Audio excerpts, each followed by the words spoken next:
everyone, and welcome to Long's Toys. Today we are taking a look at the DX Taiga TriBlade from Ultraman Taiga. This is the primary weapon of Ultraman Taiga Tri-Stream, which is the new form of all three of the Ultraman Taiga, Titus, and Fuma, all kind of coming together to form this new form. I haven't seen it debut in the show yet. I think I've seen up to 15, and I think he comes in 16, so I'm pretty close. But just haven't gotten a chance to check it out yet. But design looks cool. I love the color scheme and everything, so I'm very excited to see it in the show when it does happen.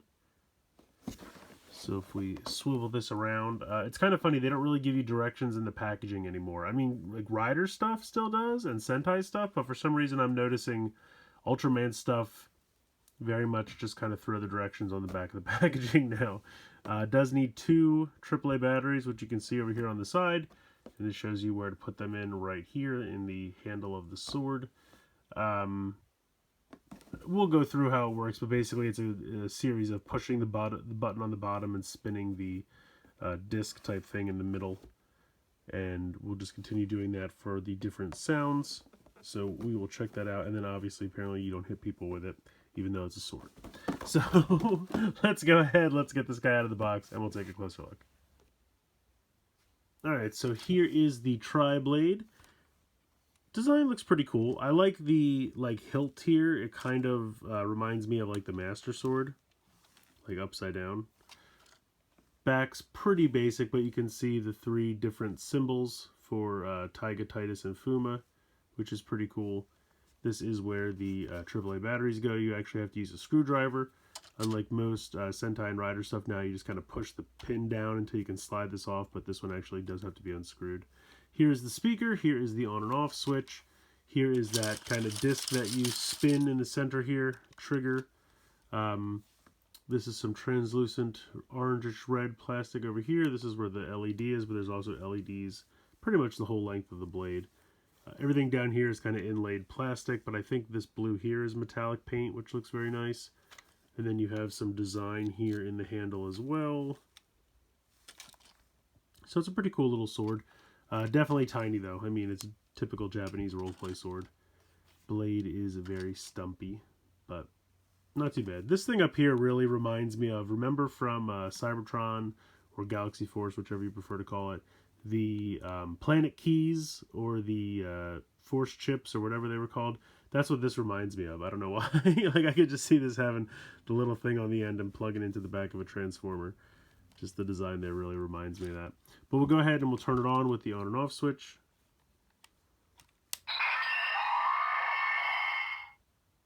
So there you go. Not really anything too exciting. Doesn't really say the name of it or anything. It just makes that sound. Hit the trigger.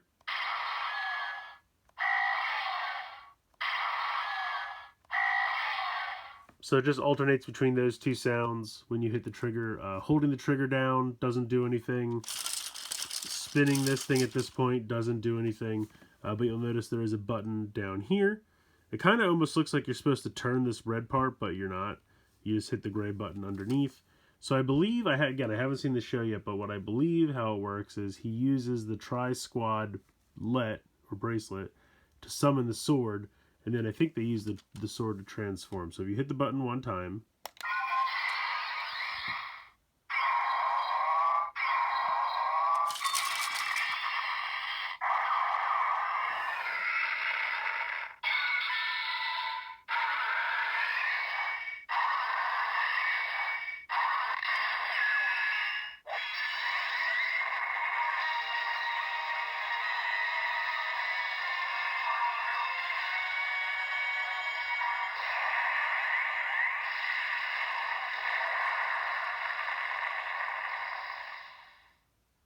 so I think that's pretty cool. Basically, the LED makes it look like the flame is traveling up the length of the blade. Then it hits this jewel up here at the top, and then you get a nice LED like light show there. And I think that's how he transforms into Tri-Stream. So pretty cool. If you hit the trigger, this now lights up, but you're still back to alternating between those 2 sounds. So at this point you can continue to use the button and the spinning thing here to alternate through a couple of different attack sounds here. If we hit the button 1 time,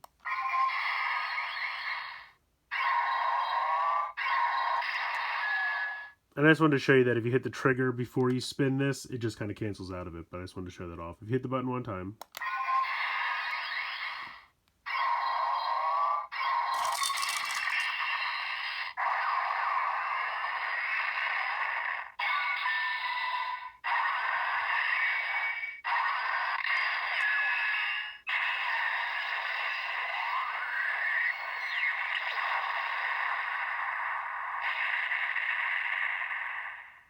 So I think that's pretty cool. Again, it shows the fire traveling up the length of the blade, and then the light burns red because this is Taiga's attack. It's called the Taiga Burst.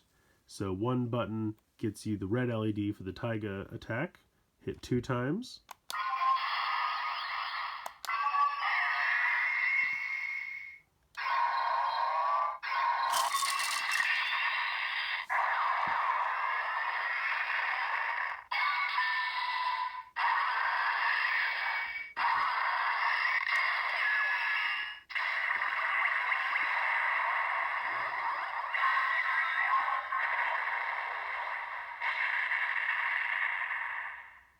So you can see there that 2 times up led to a green LED, which is for Titus, and that is called the Titus Burning Hammer. So that's what the second attack is called. So if we hit this 3 times,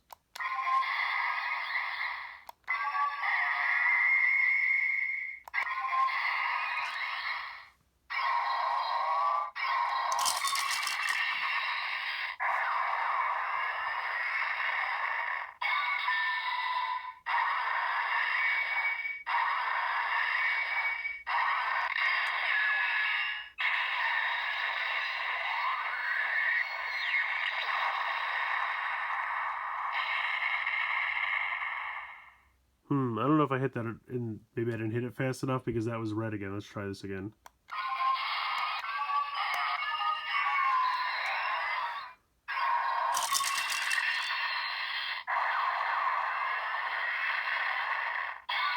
There we go.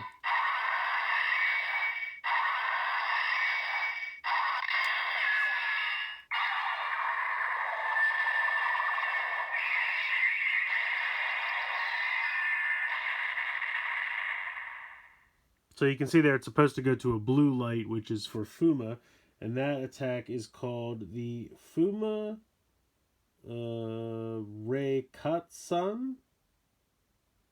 Reikatsan? Hopefully I'm saying that correctly. Probably not.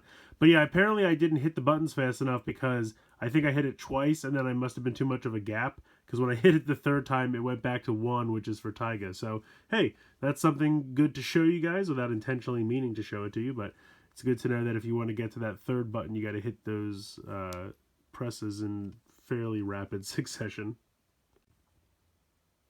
All right, so there is one for 4, so we'll go ahead and do this.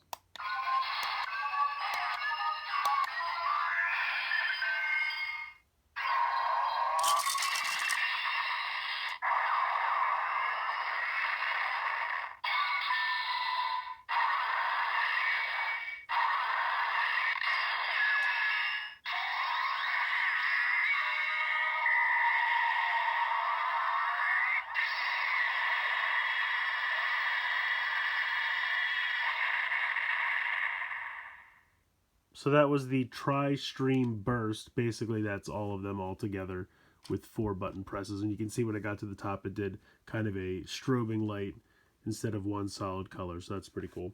There's also one for holding this down.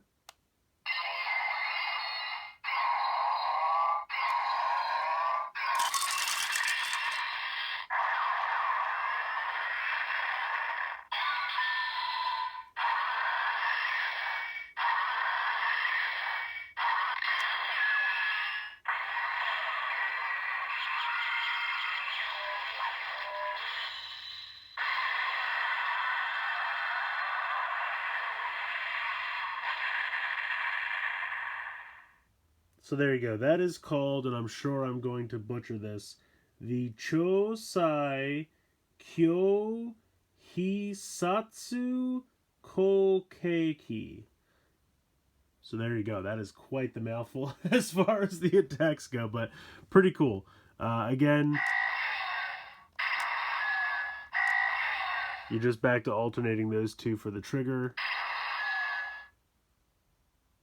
And holding the trigger down really does nothing. Spinning this without pressing the button really does nothing, but definitely some cool attacks there. I definitely think this is pretty cool. You get 2 alternating sounds with the trigger. You get basically 5 different sounds with the alternating of the button presses. So that's pretty cool as well, plus the transformation noise. To get that back, you'd have to kind of turn this off and turn it on again. Otherwise, it's going to leave you in the attack configuration. But yeah, pretty cool. I think this is a pretty cool little roleplay sword. I like some of the functionality it has. You have this button on the bottom with the trigger and the spinning element, which gives you 1 unique transformation jingle and then 5 different attack sounds. Really cool feature here with the LED flame looking like it's traveling up the blade. Then you have the multicolored LED and this jewel up here at the top. So I think it's cool. I mean, could it have more functionality? Sure, it could. But I think it has a pretty decent amount of functionality here. Lights and sounds are great. You know, I think there's a lot of fun to be had here. I think this was somewhere in the area of like 30 to 35 before shipping, which sounds like a lot for what it is. But again, I think there's a decent amount of playability, and you have really nice sounds and LEDs in here, so I think that's probably what dictates some of the cost. But it's going to be up to you. I mean, it's going to be one of those things where collectors might be able to skip this one if they don't really care that much. It depends how much into Taiga you are. Maybe wait for a sale, maybe see this thing later on Mandarake or something like that. It's definitely not something I think you need to run out and get. It doesn't come with like an exclusive bracelet or ring, which I think is something they could have tossed in here to make it a little bit more desirable. But at the same time, for people who want to skip it, they probably appreciate that that wasn't included, because then they don't feel like they have to buy it. But yeah, like I said, I think there's fun to be had here. I think it's obviously going to be more fun for younger kids, but if you're a collector who really loves your roleplay items, I think you're definitely going to have fun with this one. So let me know what you think in the comments below. Please like, share, comment, subscribe. Hope you enjoyed the video, and as always, guys, thanks so much for watching.